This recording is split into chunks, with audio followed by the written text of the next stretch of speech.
아들을 업고 처절하게 달려야만 했던 엄마. 다음날 세상은 뒤집혔다. 용감한 모정을 응원하신다면 좋아요와 구독을 눌러주시고 오늘도 웃는 하루 되세요.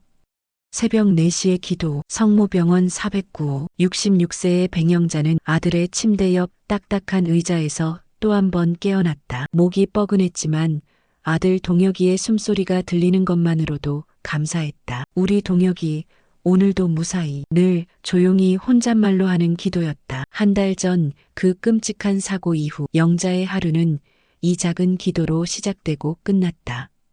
아들의 손을 살그머니 잡았다. 한때 컴퓨터 키보드를 두드리며 신약 개발에 매진하던 그 손이 이제는 너무나 차갑고 말랐다. 엄마가 지켜줄게. 아무 걱정 말고 깨어나거라. 영자가 병실에서 나오자마자 거기 청소 아줌마. 퉁명스러운 목소리에 영자는 고개를 들었다. 고급스런 정장을 차려입은 중년 여자가 도도하게 팔짱을 끼고 서 있었다. 우리 아들 병실에 음료수가 쏟아졌는데 가서 빨리 처리해줘요. 예, 바로 치우겠습니다. 영자는 무거운 청소도구를 끌고 그 여자를 따라갔다. 한 달 전만 해도 조그만 순대국집을 운영하던 그녀는 아들 곁을 떠날 수 없어 병원 청소부로 일하며 하루 종일 복도를 닦고 쓰레기를 치웠다. 키가 큰 그녀는 건장한 몸집에 오랫동안 일에 숙련되어 있으나 나이는 속일 수가 없어. 무릎은 아팠고 손은 거칠어져 있었다.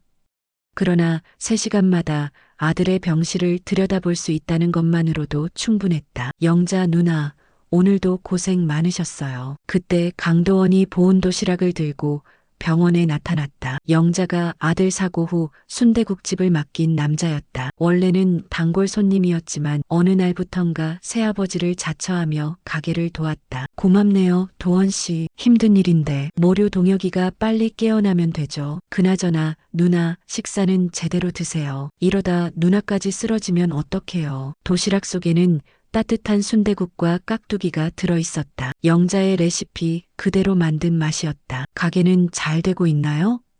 걱정 마세요. 단골 손님들이 동혁이 소식 계속 물어보세요. 모두 빨리 깨어나길 기도하고 있어요. 영자의 눈가가 촉촉해졌다. 혼자가 아니라는 게 얼마나 큰 위안인지 몰랐다. 그런데 며칠 전부터 영자는 이상한 분위기를 느끼고 있었다. 병실 앞 CCTV 각도가 미묘하게 바뀌어 있었고 야간 담당 의사의 얼굴도 낯설었다. 간호사들도 전보다 아들의 상태에 대해 말을 아꼈다. 어머니, 환자분 상태가 조금씩 호전되고 있어요. 정말인가요? 언제쯤 깨어날까요?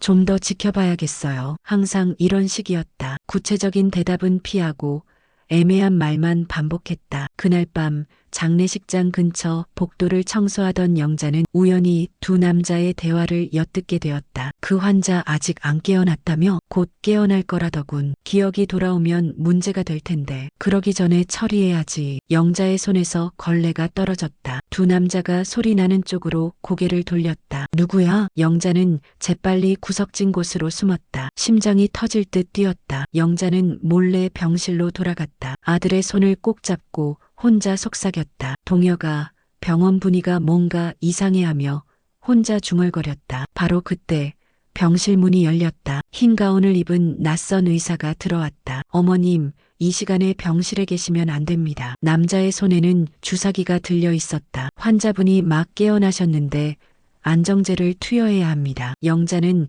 본능적으로 아들의 몸을 감쌌다. 오래전 폭력적인 남편으로부터 아들을 지키던 그때처럼. 잠깐만요. 아들이 대변을 봐서 씻겨야 해요. 영자는 재빨리 아들을 휠체어에 태우고 화장실로 향했다. 의사가 따라오려 하자 문을 잠갔다. 의사가 투덜대며 나가자 영자는 아들을 업었다. 우리 아들이 예전보다 훨씬 가벼워졌어. 어려서 병치레가 많아 또래보다 훨씬 허약했던 아들이 이제는 뼈만 남은 것 같아 가슴이 아팠다. 66살의 몸이었지만 아들을 지키기 위한 모성은 나이를 잊게 했다. 조용히 복도를 지나 뒷문 쪽으로 빠져나갔다. 다시 돌아온 의사가 동혁이 없어진 걸 알고 당황하며 그들을 찾았다. 그리고 일행인 듯한 건장한 남자에게 소리쳤다. 잡아. 그 여자 놓치면 안 돼. 복도 끝. 영자는 긴급 출입구로 뛰어가 다급히 문 손잡이를 잡고 돌리려 했지만 잠겨 있었다. 바로 그때 다른 병실 문에서 간호사 하나가 얼굴을 내밀었다. 그녀는 영자를 알아보고는 재빨리 카드키를 내밀며 외쳤다. 이쪽이에요, 어머니. 빨리요. 갈 데는 있으세요? 지방에 제 고향 선배가 운영하는 폐업한 요양원이 하나 있어요. 거기라면 일단 뒷문 언덕으로 올라가세요. 요즘 수상한 사람들이 동혁씨 병실을 감시하고 있어서 이상했어요. 하며 재빨리 문을 잠그고 들어갔다. 병원 뒤편 언덕길을 올라가며 영자는 생각했다. 순대국집도 평범한 일상도 모두 포기할 각오였다. 아들만 살아있으면 되었다. 새벽 하늘에 별이 빛나고 있었다. 영자는 아들의 등을 토닥이며 걸음을 멀리서 병원에 응급차가 도착하는 소리가 들렸다. 아들과 함께라면 엄마의 사랑은 그 어떤 음모보다도 강했다. 언덕을 넘어가니 도시의 휘황찬란한 불빛이 보였다. 어느 허름한 모텔방. 영자는 손등에 주름이 깊게 패인 자신의 손을 바라보며 은조렸다. 동혁아, 엄만 내가 뭐를 해도 어떤 비밀을 알고 있든 너를 지킬 거야. 어서 깨어나서 엄마를 봐줘. 그 순간 아들의 손가락이 미세하게 움직인다. 영자는 심장이 멈추는 듯 숨을 참고 아들을 주시했다. 동혁아, 동혁아.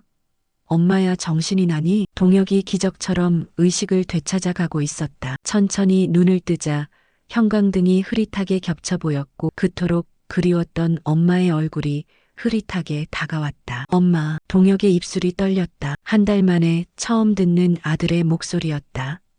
동혁아, 깨어났구나. 엄마, 우리 도망가야 해요. 그들이 우리를 찾아낼 거예요. 위험해요. 동혁의 눈이 천천히 떠졌다. 그 눈에는 두려움이 가득했다. 제가 무서운 비밀을 알게 되었어요. 동혁의 눈에 뜨거운 눈물이 고였다. 그날 기억나요. 내가 떨어지기 직전. 기억나? 그게 정말이야? 동혁은 천장을 멍하니 보며 입술을 달싹였다. 수진이 내 노트북을 찾으러 왔어요. 근데 누가 옆에 있었어? 수진이만 있는 줄 알았는데. 그 순간 동혁의 몸이 심하게 떨리며 누군가 나를 밀었어요. 누구야? 수진이야? 아니, 수진이 뒤에 검은 양복 입은 남자 익숙한 얼굴이었는데 기억이 흐릿해요. 그날 신약 리베센트 임상 부작용 관련 내부 문서를 봤어요. 팀장한테 전달하려던 중이었는데 뒷조사를 당하고 있었던 것 같아요. 내 노트북에 다 있었는데. 영자는 떨리는 손으로 아들의 이마를 쓸었다. 창문 너머 아침이 들어오고 있었다. 3개월 전 수진과 동혁은 격렬한 부부싸움을 벌였다. 당신이 회사에서 하는 일 나도 다 알아. 그 더러운 돈으로 우리가 살아간다고 생각하니 역겨워. 뭘 안다고 그래. 너는 아무것도 몰라. 회계 조작, 뇌물수수. 이 모든 걸 왜 혼자 떠안으려 해? 신고하면 되잖아. 그러면 우리 가족은 어떻게 되는데? 생각 좀 해봐. 그날 밤 동혁은 술에 취해 돌아와 수진에게 심하게 손찌검을 했다. 그것이 그들 부부가 마지막으로 한 집에서 보낸 밤이었다. 이후 동혁이 사고로 입원. 시계 바늘이 자정을 넘어서고 있었다. 수진은 고요한 동혁의 병실에서 혼자 남편 곁에 있었다. 생명유지장치의 규칙적인 삐삐 소리만이 정막을 깨뜨릴 뿐이었다. 창밖으로 보이는 도시의 불빛들이 서서히 꺼져가고 병동복도에서는 환자들의 신음소리와 간호사들의 발자국 소리만 간헐적으로 들려왔다. 수진은 손톱을 탁탁 치며 시간을 보내다가 갑자기 주변을 살핀 후 핸드백 깊숙이 손을 넣었다. 그녀의 손에는 작은 USB 하나가 들려 있었다. 이제 정말 마지막이야. USB 안에는 동혁의 진짜 병원 진단서 원본과 그날 사고 당시의 CCTV 영상이 고스란히 담겨 있었다. 수진은 노트북을 켜고 파일을 열어보았다. CCTV 영상 재생 장면. 시간 오후 6시 47분. 장소 회사 옥상. 수진의 얼굴에 차가운 미소가 번졌다. 영상 속에서 동혁은 누군가와 격렬하게 말다툼을 하고 있었고 그 순간 뒤에서 다가온 또 다른 인물이 이 정도면 충분하겠지. 그때 병실 문이 조용히 열리며 낯익은 실루엣이 나타났다. 시어머니 백영자였다. 그녀의 눈빛은 평소와 달리 매서웠다. 너 이 늦은 시간에 여긴 왜 왔니? 어머님, 저는 동혁이 아내잖아요. 남편 곁에서 밤을 새우고 싶어서. 하지만 영자는 수진의 손에 들린 USB와 켜져 있는 노트북 화면을 놓치지 않았다. 화면에는 명확히 CCTV 옥상 사고 현장, MP4라는 파일명이 보였다. 그게 뭐야? 수진은 황급히 노트북을 닫으며 대답했다. 아, 동혁이 회사 관련 자료예요. 보험 처리할 때 필요할까봐. 영자는 천천히 다가와 USB를 낚아채듯 빼앗았다. 그 순간 수진의 얼굴이 굳어졌다. 이게 왜 내 손에 있어야 해? 너 요즘 들어 정말 이상해. 동혁이가 쓰러진 후로 내 행동이 뭔가. 그날 밤 늦게 수진은 자신의 원룸으로 와서 벽 안에 숨겨진 작은 금고를 열었다. 금고 안에는 5만 원권 현금 약관과 동혁 명의의 생명보험 계약서가 정갈하게 정리되어 있었다. 보험금 수령인 란에는 선명하게 배우자 정수진이라고 적혀 있었다. 수진은 의료기록 폴더를 꺼내 펼쳤다. 진단명 외상성 뇌출혈, 예후 생존 가능성 30% 이하, 특이사항 의식 회복 시 기억 장애 가능성 높음. 그리고 담당 의사가 작게 추가한 메모 환자가 사고 직전 누군가 나를 밀었다고 반복 진술. 정신적 충격으로 인한 착각일 가능성도 있으나 추가 조사 필요. 기억이 돌아오면 정말 골치 아프겠지. 수지는 중얼거리며 서랍 깊숙한 곳에서 또 다른 봉투를 꺼냈다. 안에는 그날 옥상에서 찍힌 또 다른 사진들이 들어 있었다. 사진 속에는 동혁과 함께 있는 또 다른 인물의 뒷모습이 흐릿하게 보였다. 동혁이 입원 일주일 되던 날, 수진이 병원 로비에서 커피를 마시고 있을 때 원무과 직원 김 과장이 조심스럽게 다가왔다. 수진 씨, 잠깐 이야기 좀 할까요? 네, 무슨 일이세요? 동혁 씨가 의식을 잃기 직전에 간호사들에게 계속 말했던 것 있잖아요. 누군가 자기를 밀었다고. 수진의 손이 미세하게 떨렸다. 그런 소리를 할 리 없어요. 사고로 머리를 다쳤는데 착각하신 거 아닐까요? 그런데 이상한 게 동혁 씨가 떨어지기 전날 밤에 당신이 회사에 갔던 기록이 있어요. 보안 카드 출입 기록에 남아 있더라고요. 그건 남편 잃어버린 물건을 찾으러. 우리가 조사한 바로는 동혁 씨가 회사 내부 비리 관련 중요한 문서들을 개인적으로 보관하고 있었다고 하던데요. 혹시 그런 문서들 본 적 있으신가요? 수지는 찬물을 마신 듯 얼굴이 창백해졌다. 전 그런 건 전혀 모르는데요. 그날 저녁 수지는 오래전 교통사고 때부터 알고 지낸 병원의 박 사무장을 만났다. 근처 조용한 카페에서였다. 박 사무장님, 부탁이 하나 있어요. 뭔 일인데 그렇게 심각해? 동혁이 상태 혹시 조금 더 악화시킬 방법이 없을까요? 아니면 적어도 의식을 회복하지 못하게. 박 사무장은 경악했다. 수진 씨, 지금 뭔 소리를 하는 거예요? 제발이요. 동혁이가 깨어나면 저도 위험해져요. 그 사람이 알고 있는 걸 폭로하면 저도 공범으로 엮일 수 있어요. 그게 무슨 5천만 원. 현금으로 드릴게요. 박 사무장은 한참을 고민하다가 작은 봉투 하나를 건넸다. 이건 심장 약물이야. 소량만 투여하면 일시적으로 심장 박동이 불규칙해져. 하지만 수진 씨, 이건 정말 위험한 일이야. 수지는 떨리는 손으로 봉투를 가방에 넣었다. 이것을 정말 사용해야만 할지 막상 해결책이 생기니 그동안 남편과의 행복했던 시간들이 주마등처럼 스쳐갔다.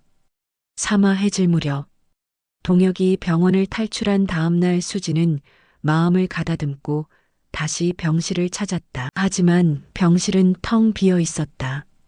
침대 시트는 깔끔하게 정리되어 있었고 모든 의료 장비는 연결이 해제된 채였다. 뭐지? 어디로 갔지? 당황한 그녀가 복도로 뛰쳐나가려는 순간 담당 간호사가 다가왔다. 아, 보호자분이시군요. 환자분이 어젯밤에 갑자기 상태가 급격히 나빠져서 응급실로 이송되었어요. 응급실이요? 상태가 어떻게 된 거예요? 그건 주치의 선생님께 직접 들으셔야 할 것 같아요. 그런데 이상하게도 보호자 연락처에 어머님 번호만 등록되어 있더라고요. 수지는 입술을 꽉 깨물며 돌아섰다. 분명히 시어머니가 남편을 옮겼어. 내가 어떻게 할까봐. 동혁 집으로 돌아온 수지는 거실 소파에 털썩 주저앉아 냉장고에 붙어 있는 가족 사진을 바라보았다. 사진 속 동혁은 환하게 웃고 있었고 그 옆에서 영자가 동혁의 팔을 다정하게 끼고 있었다. 수지는 그 사진에서 의도적으로 조금 떨어져 서 있었다. 처음부터 나는 이 집에서 외톨이였어. 저 여자는 항상 동혁이 편만 들었지. 그 순간 거실 한쪽 구석에서 희미한 움직임이 감지되었다. 어둠 속에서 천천히 나타나는 실루엣. 시어머니 영자였다. 그녀는 언제부터 거기 서 있었던 것일까? 이제 남편 몰래 금고까지 뒤지는구나. 너희 둘이 별거한 지 오래되었다고 들었는데. 영자가 열려있는 금고를 바라보며 다가온다. 수지는 온몸이 얼어붙었다. 어머님, 언제 오셨어요? 그건 오해세요. 내가 동혁이 보험금을 노린다는 소문 들었을 때는 설마 했다. 하지만 지금 그 눈빛을 보니까 너 진짜로 내 아들 죽이려고 하는구나? 수지는 더 이상 숨길 수 없다는 듯 털어놓기 시작했다. 맞아요. 그 사람이 깨어나면 저도 끝이에요. 그날 옥상에 저도 있었어요. 뭐라고? 동혁이가 회사 비리를 폭로하겠다고 했을 때 전 말렸어요. 우리 가족까지 위험하게 될 것 같아서요. 영자는 천천히 수진에게 다가갔다. 그러니까 내가 아니에요. 전 밀지 않았어요. 하지만 그 순간 누군가 뒤에서 다가와서 그리고 동혁이는 떨어졌어요. 그럼 누가? 모르겠어요. 하지만 동혁이가 깨어나면 그날 일을 기억할지도 몰라요. 그러면 저도 공범으로. 수지는 갑자기 울음을 터뜨렸다. 어머님은 모르실 거예요. 동혁이가 저에게 어떻게 했는지. 술만 먹으면 손찌검하고 제가 조금만 반박해도 때리고. 영자의 눈동자가 크게 흔들렸다. 뭐라고? 그 사람 때문에 제가 얼마나 마음 고생했는지 어머님은 모르세요. 그래서 별거한 거예요. 영자는 한참 동안 말없이 서 있더니 갑자기 차가운 목소리로 말했다. 그래서 넌 내 아들이 죽기를 바라는 거지? 어머님. 하지만 이제는 그런 걱정 안 해도 될 것 같다. 수지는 순간 정신이 번쩍 들었다. 네? 혹시 동혁이가 깨어났어요? 어머님이 숨긴 거예요? 영자는 냉소적으로 웃었다. 그래. 어제 저녁에 의식을 회복했어. 그리고 그날 일을 다 기억하고 있더구나. 그럼 누가 밀었는지도? 아니야, 누군지는 모르겠대. 갑자기 뒤에서 그리고 절대 너를 다시는 보고 싶어 하지 않는다고 하더라. 이혼 서류도 벌써 준비했어. 수지는 털쩍 주저앉고 말았다. 다시 모텔로 돌아온 영자에게 동혁이 불안스레 물었다. 엄마, 이곳은 병원과 가까워서 위험해요. 도망가야 하는데 하지만 어디로 가죠? 응병원 간호사가 친척이 운영하던 요양원이 폐업해서 비어 있는데 거기가 안전할 것 같아. 그리고 너 외삼촌도 있고 일단 그 요양원으로 가보자. 영자는 다시 아들을 업고 어두워지고 있는 길을 나섰다. 영자의 굽은 등 뒤로 해가 저물기 시작한다. 충청북도 옥천군 포도밭이 넓게 펼쳐져 있는 시골길, 버스가 구불구불한 길을 따라 달리고 있었다. 버스 안 손님은 고작 4명. 기사, 중년 부부, 그리고 영자와 동혁. 영자는 창가에 앉아 조용히 아들의 뺨을 쓰다듬었다. 얼굴은 여위었지만 열은 내리지 않았고 심장은 여전히 뛰고 있었다. 동혁아, 조금만 더 가면 조용히 숨어 살 곳이 있어. 엄마 계속 도망만 치게 해 미안해요. 내가 그날 그냥 노트북 내용을 무시해버렸다면. 그런 소리 말어. 너 잘한 거야. 누군가는 그 진실을 봐야 했어. 영자는 창밖으로 석양이 내리깔리는 들녘을 바라보며 혼자 중얼거렸다. 해질 무렵 영자는 마침내 한적한 곳에 흉물스럽게 자리 잡고 있는 요양원을 찾아냈다. 간호사가 찾기 쉽게 자세히 알려주어서 빨리 찾을 수 있었다. 이미 폐허가 된 요양원 건물 지붕은 기울어져 있었고 실내는 먼지가 내려앉아 있었지만 아직 전기가 연결돼 있었고 침대가 몇 대가 널브려져 있었다. 문짝은 삐그럭거리며 음산한 소음을 내고 있었다. 백영자는 침대 하나를 치우고 아들을 조심히 눕혔다. 동혁은 잠시 눈을 감고 있다가 말했다. 엄마, 우리 언제까지 이렇게 숨어서 살아야 할까요? 그래야 산다. 너의 기억이 돌아왔으니 이젠 널 노리는 사람도 분명해졌어. 그 사람들 우리 회사 사람들 말고 또 있나요? 대체 누구예요? 영자는 깊은 숨을 들이쉬었다. 병원이야. 아니, 그 병원과 손잡은 제약회사. 내가 본 리베센트 부작용 보고서 그건 단순한 문서가 아니야. 그 약 때문에 죽은 환자도 있다는 소문이 언젠가부터 돌았거든. 너가 가지고 있는 그것에는 무서운 음모가 숨어 있어. 그래서 내가 없애야 하는 사람이 됐군요. 엄마의 고백. 밤이 되자 바깥엔 짙은 안개가 깔리기 시작했다. 영자는 요양원 식당에 앉아 찌그러진 양은 냄비를 찾아 라면을 끓이며 중얼거렸다. 여기까지 와서도 라면이라니. 엄마가 이래서 미안하다, 동혁아. 이런 거 좋아요. 오히려 살 것 같아. 엄마와 둘이 있으니까. 영자의 눈에 눈물이 고였다. 어릴 적 내 아빠한테 매 맞고 뛰쳐나와서도 라면 하나 끓여 먹이고 내 손 잡고 잤었는데 그때처럼 또 도망치네 우리가. 그때는 아빠한테서 그러고 보니 내 아빠도 이렇게 해질 무렵에 돌아가셨지. 아빠는 그냥 심장마비로 죽은 거 아니었어요? 영자는 갑자기 입을 닫았다. 이제 그날 일을 말해야겠구나. 엄마, 그날 아빠가 쓰러졌을 때 나 어렸지만 기억나요. 엄마가 아무 말도 안 하고 있었던 거 그거 그냥 슬픔이 아니었어요. 분노였어요. 영자는 조용히 고개를 떨궜다. 20년 전 1990년대 후반 충북 청주의 낡은 주택가. 백영자는 그날 저녁도 남편 한진우의 술상 치우고 있었다. 남편은 지역 첨가물 시장 상인으로 낮에는 시장을 휘젓고 밤이면 소주병을 부쉈다.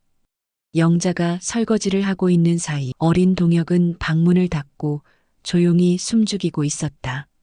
그날 남편은 거실에서 심하게 기침을 하며 버럭 소리를 질렀다. 이게 뭐야, 반찬이 이따위야? 탁자 위에 김치 그릇이 날아갔다. 영자는 늘 그랬듯 조용히 치우고 있는데 남편 진우가 눈앞에 보이는 빗자루를 들고 방으로 내달리기 시작했다. 순간 영자는 소리치며 진우의 바지를 붙잡자 앞으로 고꾸라지며 소파 모서리에 가슴을 세게 부딪혔다. 그 순간 박진우가 심하게 몸을 떨기 시작하며 외쳤다. 119, 119. 그때 전화기가 근처에 있었지만 영자의 몸은 굳어버린 듯 움직일 수가 없었다. 난 전화하지 않았어. 잠시 두 사람은 침묵이 흘렀다. 동혁은 잠시 눈을 감고 있다가 침묵을 깼다. 엄마를 이해해요. 나를 지키기 위해 그랬을 거예요. 그래, 난 아버지로부터 너를 지키기 위한 거였어. 법이 날 심판할 수는 있겠지만 난 다시 그런 상황이 오더라도 똑같은 행동을 했을 거야. 그러나 한동안 아빠의 그 마지막 모습이 아른거려 너무나 괴로웠어. 내가 아버지를 죽인 거야. 그 죄책감이 늘 나를 따라다녔어. 동혁은 엄마의 손을 꼭 잡아주었다. 엄마 이젠 잊으세요. 제가 곁에 있잖아요. 그런데 엄마, 우리 언제까지 이곳에 있을 수 있을까요? 기다려보자. 때를 기다려보자. 그 시각, 서울 강남 신사동 제약회사 에이코바이오 회장실에선 긴급회의가 열렸다. 환자가 깨어났다고 합니다.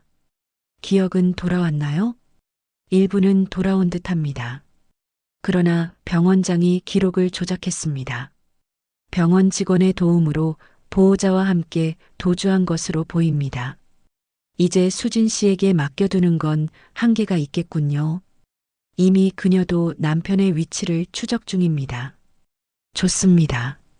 정리하세요. 완벽하게. 그날 밤 11시 요양원 근처 외진 시골길에 낯선 검은 차량이 도착했다.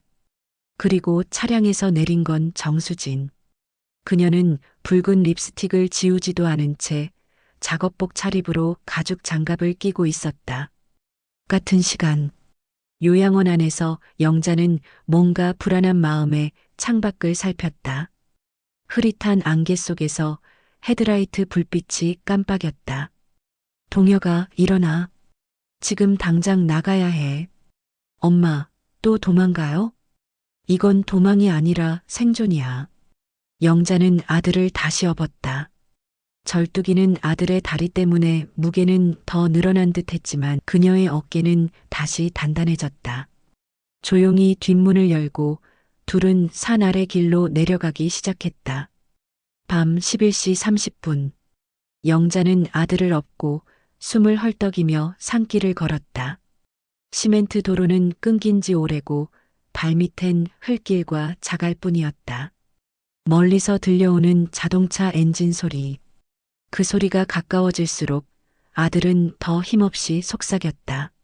엄마, 저 내려주세요. 너무 무거울 텐데. 조용히 해. 엄만 내가 태어났을 때도 이렇게 업었어. 울고 토하고 그래도 내 냄새가 좋아서 다 견뎠어. 엄마, 이제 다 지나가. 이 산 너머에 버스 정류장으로 가면 돼. 그때 거기 숲을 사이에서 수진의 목소리가 들렸다. 그만 좀 도망쳐요, 어머니. 영자는 본능적으로 뒤를 돌아보았다. 그만 도망 다니고 그들에게 협조하세요. 많은 보상을 해준다고 하니까 이제부터 편안하게 사세요. 어머니, 난 당신 며느리잖아. 내가 그렇게까지 나쁜 사람으로 보여요? 너한테는 며느리 자격은 없어. 그럼 날 왜 품었어요? 그때 내가 임신했다고 거짓말했을 때 왜 모른 척했어요? 내가 거짓말한 거 그때부터 다 알았어. 그래도 너를 사랑하는 내 아들을 믿었고 너를 믿고 싶었지. 그 순간 뒤편 산길에서 갑자기 또 다른 남자 한 명이 나타났다. 검은 모자를 눌러 쓴 중년 남자. 그는 다가오며 조용히 말했다. USB 지금 당장 내놓으시죠. 목숨은 살려드릴 테니. 그 약의 실체가 세상에 드러나면 수조 원이 날아갑니다. 그 USB 그 아이가 복사해 놓은 거 알고 있습니다. 어디 숨겼죠? 영자는 눈을 치켜떴다. 아들이 진실을 알려야 더 많은 희생자를 막을 수 있는데 어떻게 덮겠어? 남자가 주머니에서 날카로운 칼을 꺼냈다. 칼날이 달빛에 섬뜩하게 반짝였다. 수지는 깜짝 놀라 뒤로 물러섰다. 아니 이렇게까지? 이제 너도 빠질 수 없어. 이 일 끝내자. 바로 그 순간 산 아래에서 경찰차의 사이렌 소리가 울리기 시작했다. 모두가 순간 정지했다. 언덕 아래서 경찰 비상등 불빛이 번쩍였다. 검은 모자 남자는 욕설을 내뱉으며 도망쳤고 수진 역시 칼을 들고 있는 남자를 보며 주춤주춤 뒤로 물러났다. 영자는 숨을 고르며 아들을 더 세게 업었다. 오하 외삼촌과의 극적인 만남. 이제 다 왔어. 이 산만 넘으면 엄마의 고향이야. 외삼촌에게 가자. 점점 어두워지는 산길을 넘어 영자는 힘겹게 고향집에 도착했다. 오랜만에 내려온 고향, 오빠가 있는 곳, 설레는 마음으로 오빠를 부르며 오래된 파란 대문에 초인종을 누르니 한참 만에야 백발의 어르신이 얼굴을 내민다. 누구쇼? 그곳에 삼촌은 없고 백발의 노부부가 살고 있었다. 외삼촌은 작년에 이사를 했다 하신다. 고단한 순대국집을 하며 남편과의 늘 위태로운 하루하루, 그래서 오빠와 연락이 끊긴 지 한참 되었구나 생각하니 오빠가 갑자기 그리워서 연신 눈물이 났다. 외삼촌이 없는 그 황량한 마을에서 빠져나와 지나가는 버스를 탔다. 몇 정거장 지나자 기사가 말했다. 어르신, 여기서 내리셔야 합니다. 마지막 정류지라 더 이상 못 갑니다. 저는 집합소로 들어가야 합니다. 영자는 허둥지둥 아들을 업고 버스에서 내릴 준비를 하려는데 버스가 다시 출발하려던 찰나 동혁이 갑자기 외쳤다. 기사님, 혹시 방금 무전기에서 추적이라는 단어가 들리지 않았나요? 기사가 돌아봤다. 글쎄요. 나야 잘 못 들었는데 무전기가 혼선이 온 것 같아서 분명 들었어요. 환자 어머니와 함께 산 방향으로 이탈 중이라고. 영자는 순간 몸이 굳었다. 도청당했나 봐. 그 순간 정류장 맞은편 골목에서 검은 SUV 한 대가 나타났다. 차량의 앞유리는 반짝였고 운전석엔 선글라스를 쓴 남자가 어렴풋이 보였다. 잡아. 저것들을 잡아야 해. 영자가 좁은 논두렁으로 달리자 더 이상 차가 들어올 수 없다고 생각한 남자는 차에서 내려 총을 겨누었다. 탕. 굉음이 어둠을 가르며 지나갔다. 그때 건너편 골목에서 낡은 트럭 한 대가 논두렁 쪽으로 달려오고 있었다. 영자는 죽을 힘을 다하여 소리쳤다. 살려주세요. 살려주세요. 다행히 트럭은 창문을 내리면서 다가와 무슨 일인가요? 물었다. 그리고 다시 당겨지는 방아쇠. 탕. 두 번째 총알이 급히 올라타려는 영자의 어깨를 스쳤다. 영자의 팔에 피가 흘렸으나 태연하게 올라앉았다. 아, 엄마. 동혁이 놀래서 울먹였으나 괜찮아, 스친 것뿐이야. 영자는 아들은 안심시키며 달랬다. 사태가 심각해지자 남자는 어딘가로 전화하더니 차를 돌려나갔다. 그제야 안도한 영자가 기사에게 고맙다고 인사하려는 순간 비명을 질렸다. 오빠. 코스모스가 넓게 펼쳐지고 있는 고즈넉한 언덕의 초가집. 홀로 외롭게 살고 있는 외삼촌은 뜻밖의 손님을 맞아 들떠 있다. 그러나 동생의 총상에 충격을 받아 어찌할 줄을 모른다. 동혁이 그간 쫓겨다닌 이야기를 하자 흥분하여 소리 지른다. 당장 경찰서로 가자. 아니에요. 그들이 서류들을 모두 조작해 놓았을 거예요. 결정적인 증거가 더 필요해요. 영자는 농사일로 주름진 오빠의 손을 잡고 밤새는 줄 모르고 이야기가 이어졌다. 초가집의 밤은 다시 아침을 맞았다. 서울 반포동 한동혁의 집. 정수진은 소리도 없이 집으로 들어와 어둠 속에 익숙한 걸음으로 곧장 안방으로 향했다. 그녀는 침대 아래에 숨겨진 금고 앞에 무릎을 꿇었다. 동혁이 숨겨두었다면 여기일 거야. 그리고 동혁의 컴퓨터 책상 서랍을 열어 오래된 보라색 수첩을 꺼내 펼치더니 금고 비번이라고 적힌 메모를 찾았다. 엄마 생일, 우리 결혼기념일, 내 혈액형. 참 묘한 조합이네. 수진이 중얼거리며 다이얼을 누르자 0-3-2-1--0-B형. 철컥. 둔탁한 소리를 내며 금고 문이 열렸다. 안에는 두툼한 갈색 서류철, 약간의 현금, 그리고 작고 낡은 흰색 상자가 놓여 있었다. 그녀는 곧장 흰색 상자를 열었다. 그 안에는 USB 하나가 조심스럽게 고정되어 있었고 옆에는 짧은 쪽지가 들어 있었다. 누군가 날 해치려 할 수도 있다. 이걸 본 사람은 제약회사 A-102 프로젝트 폴더를 열어봐라. 수지는 그 자리에서 USB를 노트북에 꽂았다. 파일 이름 리베센트 임상부작용 전체 기록. PDF. 파일 용량 347MB. 내용을 스크롤하던 수진의 눈에 불안감이 떠올랐다.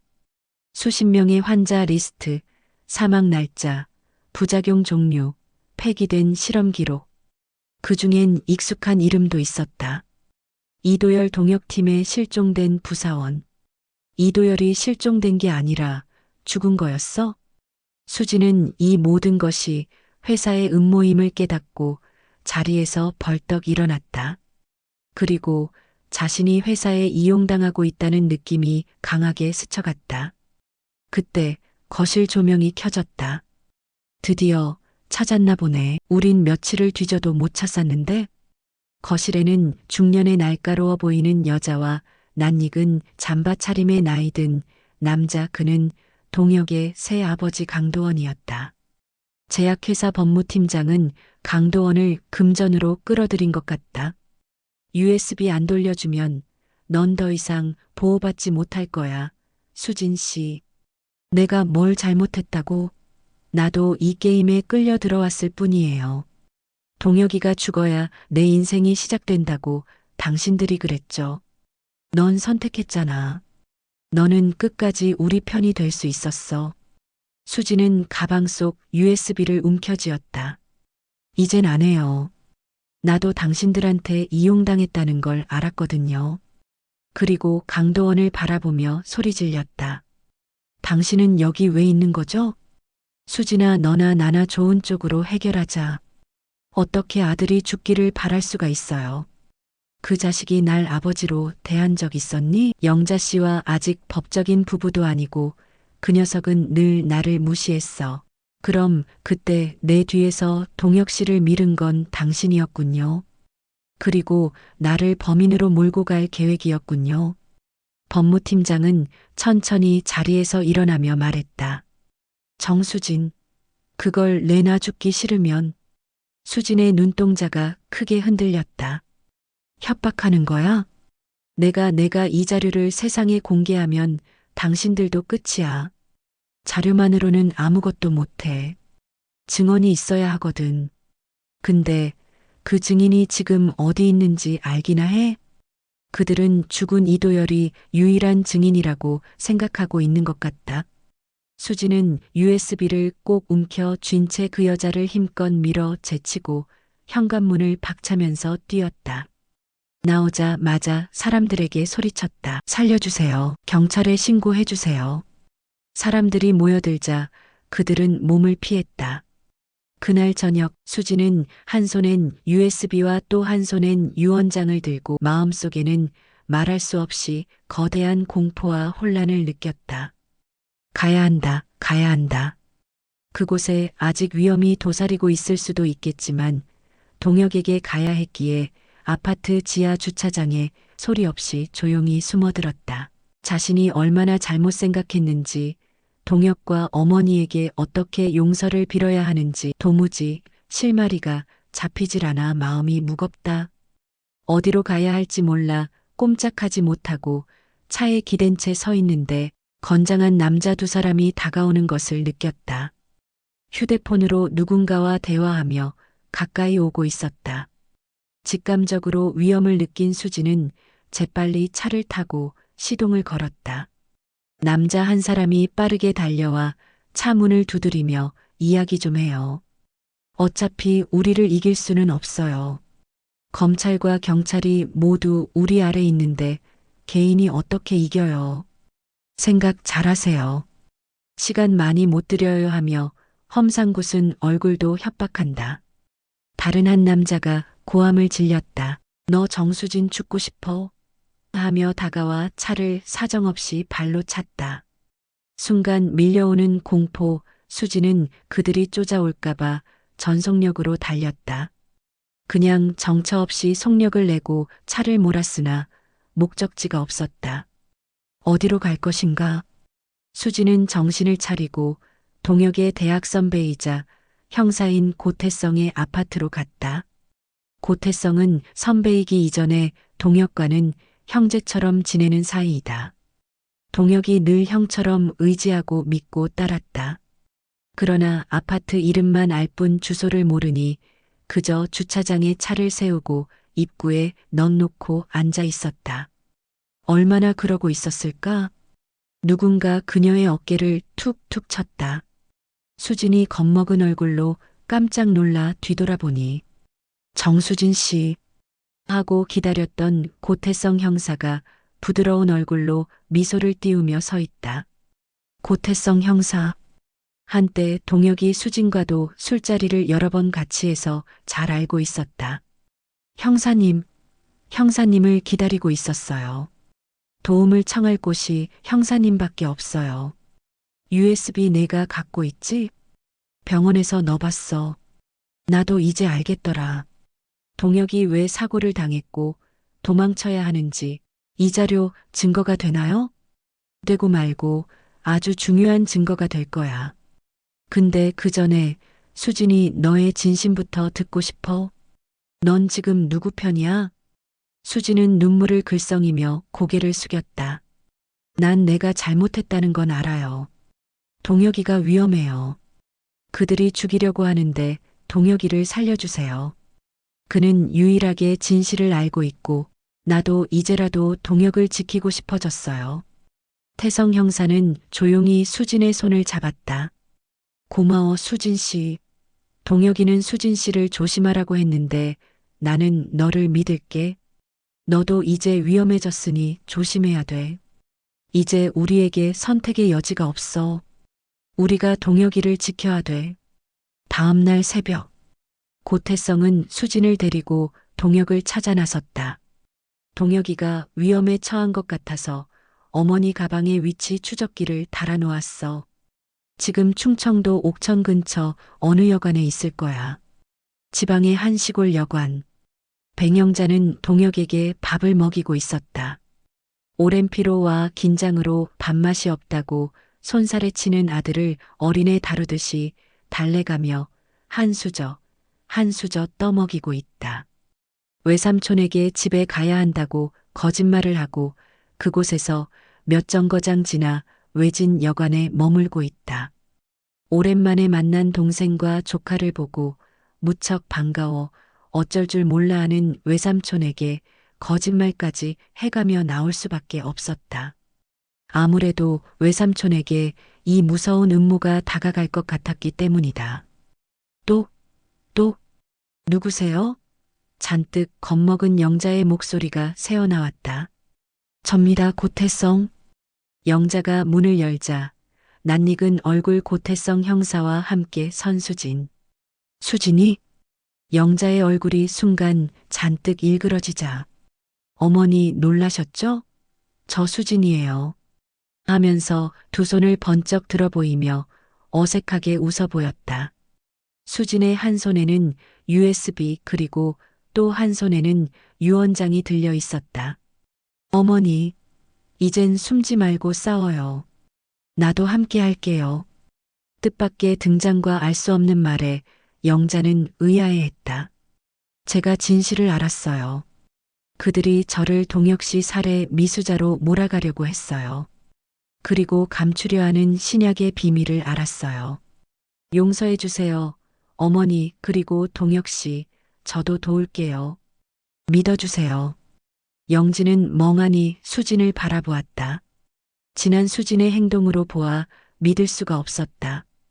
어머니 수진 씨가 이곳에 오기까지 위험한 고비를 넘겼어요. 믿어주세요. 우리 편이 한 사람 더 생긴 거예요. 고태성이 영자를 설득했다. 알았다. 믿어보마. 앞으로 우리에게 더 힘든 일이 많이 있을지도 모르니 너도 힘을 보태렴. 제치라 병원 탈출. 새벽 5시. 서울 도심의 국영방송국 외벽, 철문 앞에 서성이는 사람들. 한동혁은 후드티에 마스크를 쓰고 어머니 백영자와 형사 고태성 그리고 수진과 함께 어둠 속에 서 있었다. 수진이 USB를 꺼내며 조심스럽게 말했다. 오늘 저녁 9시 메인 뉴스, 익명의 제보로 리베센트 부작용 보도 나갈 예정이에요. 병원과 제약회사 다 흔들릴 거예요. 하지만 고태성은 방송국 안에서 나온 기자에게 자료를 넘겨주며 진짜 중요한 자료가 병원에 있어요. 내일까지 기다려주세요. 특종 기사감이라며 흥분한 기자는 고개를 끄덕였다. 아니, 오늘 방영 나가는 게 아닌가요? 수진이 불만에 찬 목소리로 묻자 고태성이 말한다. 그들은 이미 모든 서류나 증거들을 조작해 놓았을 거야. 꼼짝할 수 없는 원본을 찾아야 돼. 그리고 이제 시간 문제야. 다만 그쪽에서 어떻게 나올지 거센 반격이 더욱 심해질 거야. 그 예감은 빗나가지 않았다. 같은 시각 에이코 바이오 본사 사장실, 병원장과 법무팀장, 그리고 본사 이사들이 긴급회의 중이었다. 보도 직전 차단은 어렵습니다. 내부 자료가 그대로 넘어간 듯합니다. 지금 상황이면 동혁과 수진 모두 증언자로 전환되어 완전히 불리합니다. 어떻게든 그 둘을 묶어야 합니다. 조작이든 협박이든 방법은 상관없어요. 당장 움직이세요. 그들이 꺼낸 마지막 수단은 강제 입원 명령. 오후 3시 한강 근처 모텔. 잠시 숨을 돌리던 일행은 낯선 노크 소리에 놀라 일어섰다.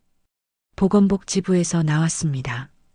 한동혁 환자 강제 진료 명령에 따른 입원 조치 요청드립니다. 무슨 말도 안 되는 소리예요. 무슨 이유로 왜? 영자가 고함을 지르자 남자 둘이 문을 벌컥 열고 들이닥쳤다.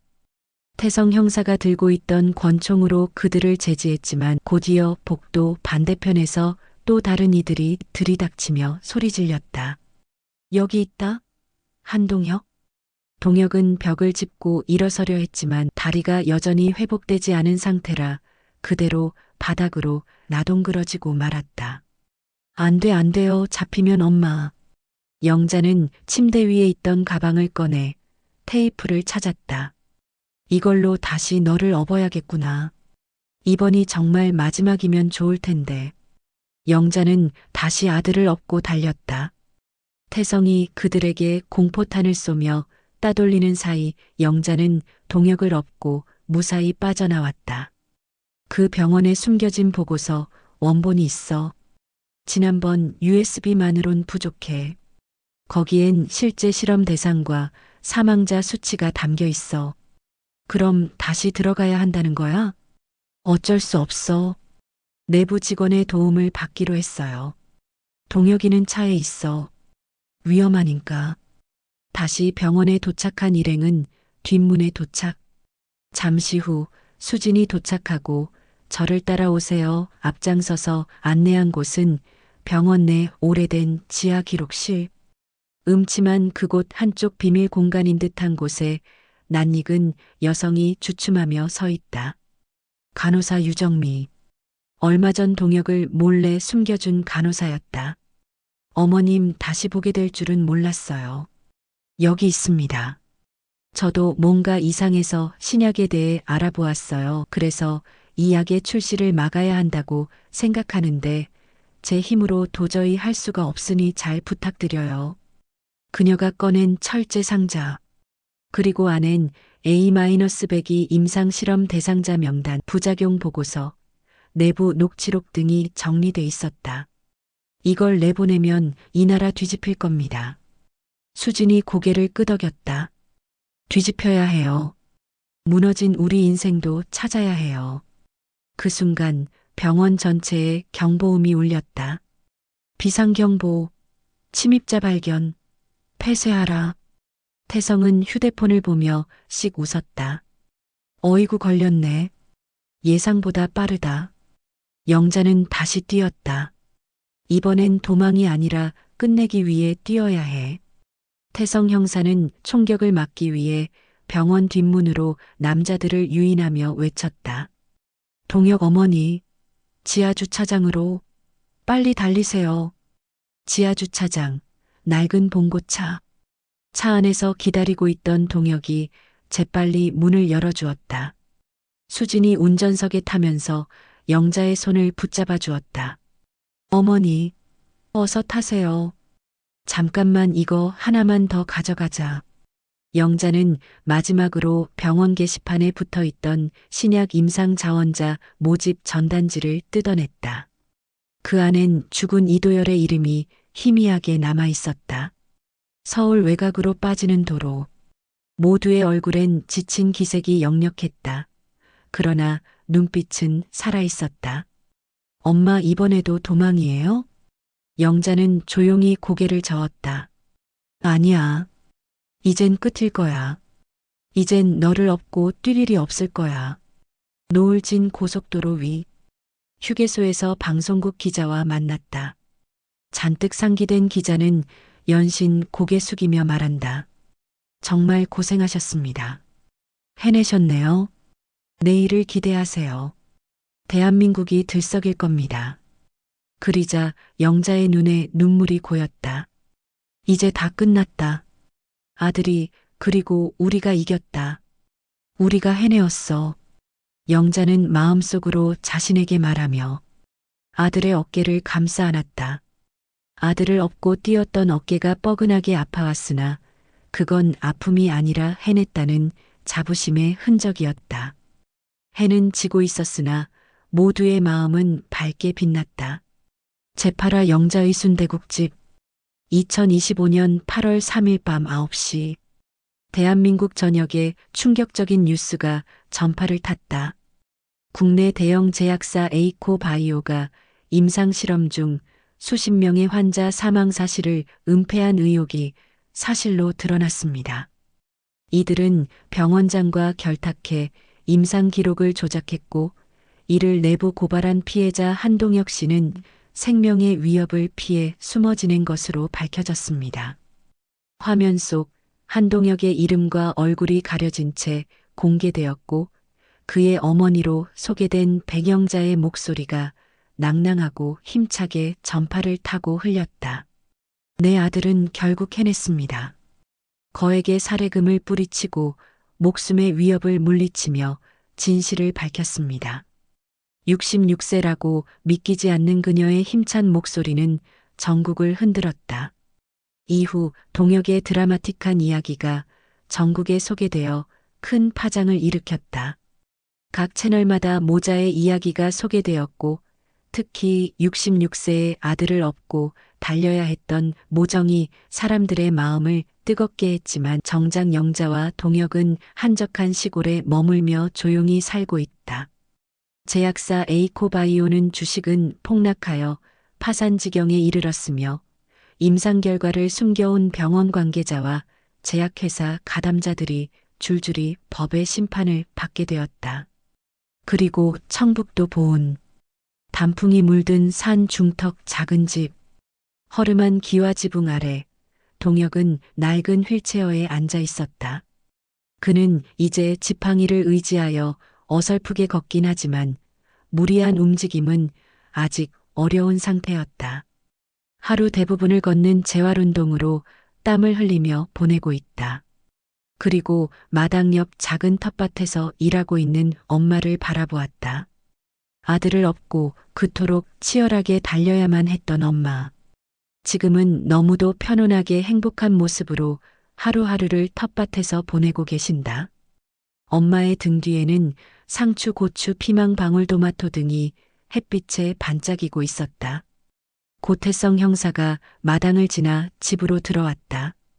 테이블 위엔 가정용 초음파 진료기와 약봉지가 놓여 있었다. 이제 새로 시작할 때가 되지 않나요? 영자가 텃밭에서 나오며 말한다. 네, 다시 시작해야지요. 순대국집을 해야겠어요. 이후 고태성 형사의 소개로 투자자들이 생기고 영자의 순대국집은 순조롭게 이루어졌다. 며칠 후 서울중앙지법. 정수진은 증인석에 앉아 있었다. 깊은 한숨과 함께 그녀는 진술서를 꺼냈다. 저는 처음부터 죄가 없었다고 말하진 않겠습니다. 남편을 잃을 뻔했고 진실을 외면했고 돈 앞에서 눈을 감았습니다. 하지만 진실을 알았을 때 나는 남편을 위해 죽을 각오로 그들과 싸우기로 결심했습니다. 이제는 그동안 지은 죄를 달게 받겠습니다. 수지는 고개를 푹 숙이며 진술했다. 판사의 목소리가 울렸다. 정수진 피고에게는 징역 2년, 집행유예 3년을 선고합니다. 피고의 협조와 자백, 그리고 사건 해결에 기여한 공로를 참작합니다. 그리고 끝까지 무죄를 주장하던 강도원. 동혁이 떨어졌던 그 회사 옥상의 다른 한 사람.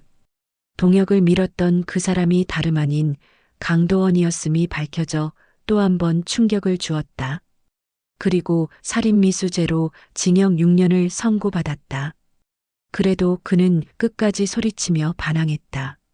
나를 무시했다고. 확실한 증거가 나오자 변명하듯 고함을 질렸다. 매일 영자의 순대국집을 찾아와 새 아버지를 자청하며 엄마에게 살갑게 대하는 것을 못마땅해 했던 동혁. 그 동혁에게 늘 차가운 눈치를 보며 앙심을 품어온 터라 제약사의 꾀임에 쉽게 넘어간 것 같다. 동혁이만 없으면 거액의 돈도 챙길 수 있고 그런 터무니없는 욕심에 인생을 망치고 만 것이다. 영자는 결혼까지 생각했던 도원이 아들을 죽이려 했던 사람이었다는 사실에 치를 떨었다. 어떻게 아들을 죽이려 하고 병원까지 찾아와 동혁의 안부를 걱정했다니 도무지 믿을 수가 없었다. 그리고 동혁은 수진을 용서하기로 했다. 그녀의 진심이 마음에 와 닿았고 예전에 수진에게 손찌검한 자신도 용서해 주길 바라는 마음에서였다. 그래서 그녀가 죗값을 치르고 나올 때까지 이곳 일에 집중하며 기다려주기로 했다. 서울 북촌 깨끗하게 새로 오픈한 제법 규모가 큰 순댓국집. 영자의 순댓국. 초라했던 예전의 간판과는 달리 크고 산뜻한 간판을 보니 가슴이 벅차 올랐다. 영자의 눈시울이 붉어진다. 주방에서는 아직 다리가 불편하여 지팡이를 의지한 채 동혁이 천천히 국물을 젓고 있었다. 엄마의 레시피를 따라 순대국을 끓이고 있는 동혁. 아들이 순대국을 젓고 있는 손놀림을 보며 영자가 흐뭇하게 미소 짓고 있다. 손님들이 들어와 앉으며 묻는다. 사장님, 여기 백영자 사장님의 순대국집 맞지요? 노을이 깔린 저녁 6시. 영자의 순대국집은 문을 닫는다. 동혁의 용기와 영자의 장한 스토리가 알려지면서 유튜버들이 몰려들고 방송사와 기자들이 수시로 드나들어 이곳 순대국집은 매일 사람들로 북적인다. 이제 여러 명의 종업원을 둔 영자는 편히 쉴만도 하건만 여전히 주방을 지키고 있다.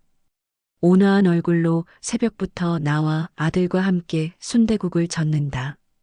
붉은 해가 천천히 산 너머로 넘어가고 그 위엔 한 마리 새가 조용히 날아오른다.